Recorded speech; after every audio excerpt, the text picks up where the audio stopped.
My name is Andrew Shepard, and I am the president. Reminiscent of the great Alec Baldwin, I am God speech from Malice.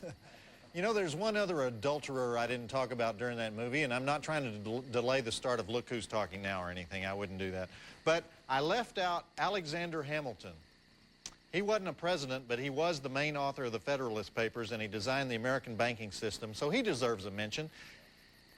This girl named Maria Reynolds went to him for solace when her husband James wandered off on her, and Hamilton gave her some grocery money and kept her company for a few nights, if you know what I mean. And then she reconciled with the husband, and the husband tried to blackmail Hamilton into giving him a government job. So 5 years later, the muckraker James Callender brought it all out into the open. I love the word muckraker. We should bring that word back. Anyhow, rather than give in to the accusations, our fine statesman stood his ground. He went to Congress and he said, yes, I slept with her, yes, I gave her money, but I never gave her any government jobs. And so the Congress guy said, okay, fine, Alex, we believe you. All you did was sleep with a bimbo. We get it. Calm down. And it was over. Not exactly like Washington, D.C. today, is it? D.C. today is a place where the American dream is really alive, because that's a city where you can start out sorting mail for some undersecretary of agriculture, jump over to the IRS to be the head of misleading consumer information, move to Bethesda, get a transfer to Congress as the aide of your hometown representative, wait until he exposes himself in a public park, write a book about it, and end up with your own show on CNN.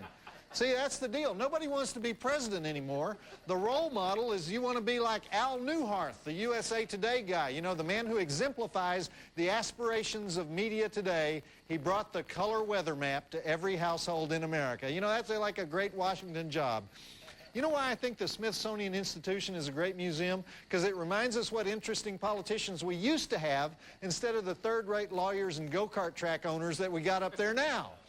And speaking of things we'd like to sweep under the rug, our next movie is the third installment in the Look Who's Talking series, Look Who's Talking Now.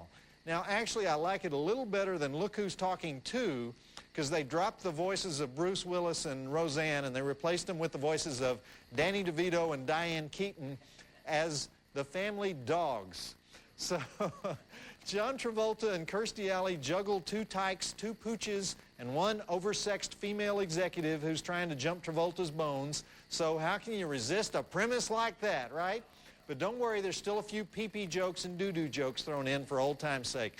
Let's do the drive-in totals and get it started. We have more close-up sperm microphotography, one choreographed chipmunk song, flying toddler, designer's shoe mutilation, doghouse destruction, one motor vehicle collision, two wolf attacks, gratuitous Charles Barkley, gratuitous George Segal, gratuitous dance fantasies, and like I said, it is an improvement over the first sequel, so I'm giving it 1 star. Maybe 1.5. Okay, roll the film. And our two flicks tonight do have a link. This is a theme night because John Travolta and his wife Kelly Preston are expecting their second little tax deduction pretty soon, and Annette Bening and Warren Beatty are expecting their 4th. And Travolta has played the president, and Beatty may someday be the president. So all 4 actors have 4 syllables in their names, so I could go on, but I'm going to have to start the flick eventually, aren't I? Go ahead. Did Kirstie Alley just give Lisette Anthony the bird? Did I just see that on TNT? Lisette Anthony is the sexy English cosmetics executive. We saw her get fanged by Leslie Nielsen a few weeks ago in Dracula, Dead and Loving It.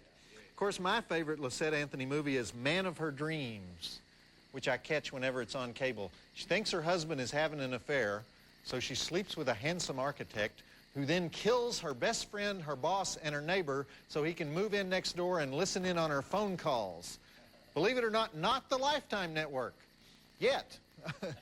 Okay, ads, and then we'll go back to Look Who's Talking Now. If he can't have her, no one can. That was the tagline for that movie. She gets away by holding a cheese knife up to her own throat and threatening to kill herself if he doesn't let her go. Don't worry, though. You'll get so caught up in it, you won't even remember that I just gave away the ending. I love the chipmunk number. John Travolta and Kirstie Alley playing the kind of parents who choreograph big lip-syncing numbers to Alvin and the Chipmunks. Are there parents like that? Are there parents who will do that?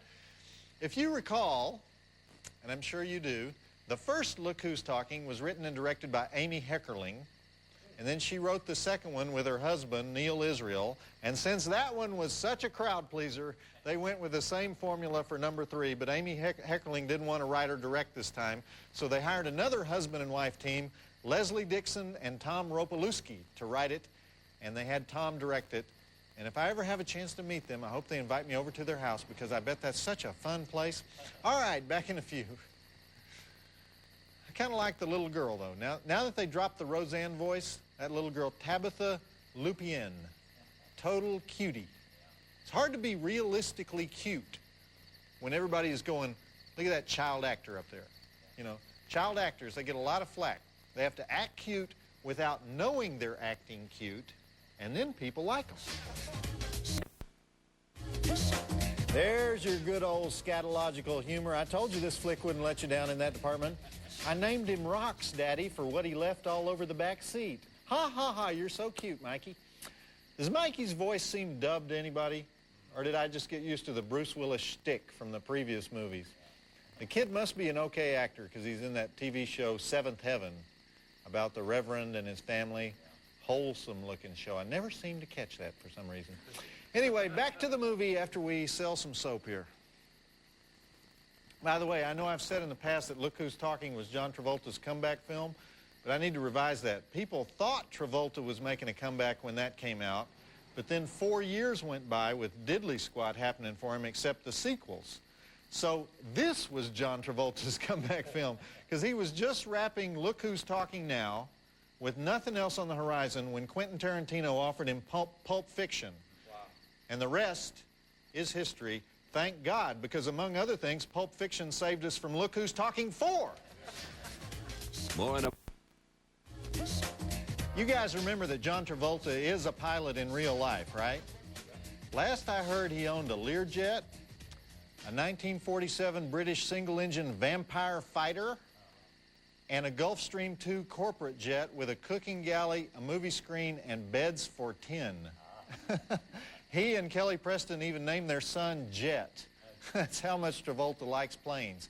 They fly between their mansion on an island off the coast of Maine, a house in Daytona Beach, Florida, the house in Northern California, a rented house in Beverly Hills, and the apartment in the Scientology Celebrity Center in Hollywood. Whoops, I wasn't going to mention Scientology tonight. You know, the man's religion is his own business. Anyhow, I'm not sure if he flies to Europe. I assume he does. He was in France a few months ago promoting The General's Daughter, but he flew home early because he'd gotten word that he might be subpoenaed to testify at the trial of some members of the Church of Scientology in Marseille. Dang, mentioned it again. Well, better just do the commercials and get back to the movie. Kelly Preston says she and Travolta have joined the Mile High Club. That's the advantage of having your own jet, you know. She's also announced that they've done it on Caribbean island beaches, in the ruins of a Scottish castle, in the jungles of the Yucatan. Whether we want to know this information or not, she's talking about what a stud muffin Travolta is because of that weenie who's suing the Church of Scientology and saying that they promised to cure his homosexuality just like they'd cured Travolta's. I didn't just mention Scientology again, did I? Sorry. I really don't want to do that because L. Ron Travolta doesn't like all that emphasis on Scientology. See, I kind of like the dogs, okay? Diane Keaton as the poodle yelling, "Play with me, play with me." Real name Diane Hall, which is weird because in the movie that made her a household name, she played Annie Hall, right? Or maybe that's not weird. Maybe I'm just trying to stall until I figure out what the plot is in this movie. Is it about the dogs? Or is it about Kirstie Alley and John Travolta each thinking the other is having an affair? And more important, how much did they have to pay George Segal to flash his face for 1.5 seconds in the nightmare scene? I didn't get that. You know, I should probably recap the first 2 flicks while I'm thinking about it. In Look Who's Talking, Kirstie Alley gets knocked up by her married boss, George Segal, and then marries John Travolta, and he adopts the kid. Bet you forgot about that, didn't you? In Look Who's Talking 2, they had the girl baby and told 67 potty training jokes. Absolutely no plot to get in the way of that story. And in Look Who's Talking Now, John Travolta flies around the world with an English bimbo while a couple of dogs romp in the mud. And Kirstie Alley dresses up as her character in Star Trek The Wrath of Khan and hangs around the mall. Does that about cover it? Okay, back in a few. Oh, and I forgot to mention that John Travolta is working on a movie now called Battlefield Earth, based on the novel by L. Ron Hubbard, founder of Scientology. You know what? It's a disease, isn't it? I just can't stop that. More in a moment with Joe Bob's Hollywood Saturday Night, and look who's talking now after these messages. Okay, so now we're at the part where Olympia Dukakis contributes her 2 scenes to the flick, and Kirstie Alley goes into hysterics, making a rescue scene necessary. Last time there was a fire, this time they're stuck in the snow. By the way, Olympia Dukakis' brother is named Apollo Dukakis. I just thought I'd mention that. You can pick up all kinds of facts like that on our website, by the way, tnt.turner.com/joebob. And while I'm at it, let me give out my email address, joebob@turner.com. And you know what? Here's my snail mail address, too. Right care of TNT, 1010 Techwood Drive, Atlanta, Georgia, 30318. And tell me the names of the rest of Olympia Dukakis' family, just to prove that you have nothing better to do with yourself. Okay, I'm on the edge of my seat till I figure out how they're going to get out of that snowbank, so let's do some more commercials and roll the conclusion of Look Who's Talking Now. Danny DeVito was the executive producer of Pulp Fiction and the star and producer of Get Shorty, Travolta's 2 mega comeback hits, so this is obviously where he and Travolta met. So I don't think I'm overstepping the truth if I say that Look Who's Talking Now is the most important work of Travolta's career. Little known fact, provided to you by Joe Bob's Hollywood Saturday Night. Glad they finally found a way to weave those 2 complicated plots together. That was kind of like a Chinese puzzle, wasn't it? For 2-year-olds. All right, I want to remind you that next week on Joe Bob's Hollywood Saturday Night, we have A League of Their Own, from when Madonna was still trying to be an actress, you know, back in those days, and Tootsie, great flick, but I'd like to say to TNT programming, I will not dress up in drag, okay? That's it for me, Joe Bob Briggs, reminding you that if I wanted to hear the pitter-patter of little feet, I'd put shoes on my cat. You guys hear the one about St. Peter who's standing at the pearly gates when Jesus walks by? And St. Peter says, Jesus, would you mind watching the gate while I run an errand? And Jesus says, sure, what do I have to do? And St. Peter says, well, just find out about the people who arrive, you know, ask about their background, their family, their lives, and then decide if they deserve to get into heaven. So Jesus says, well, that sounds easy enough, and St. Peter goes off on his errand. First person to come to the gates is this old man, and Jesus sits him down and he says, well, what was it you did for a living? The old man says, I was a carpenter. And Jesus remembers his own job on earth, and he asks, did you have any family? And the old man says, yes, I had a son, but I lost him.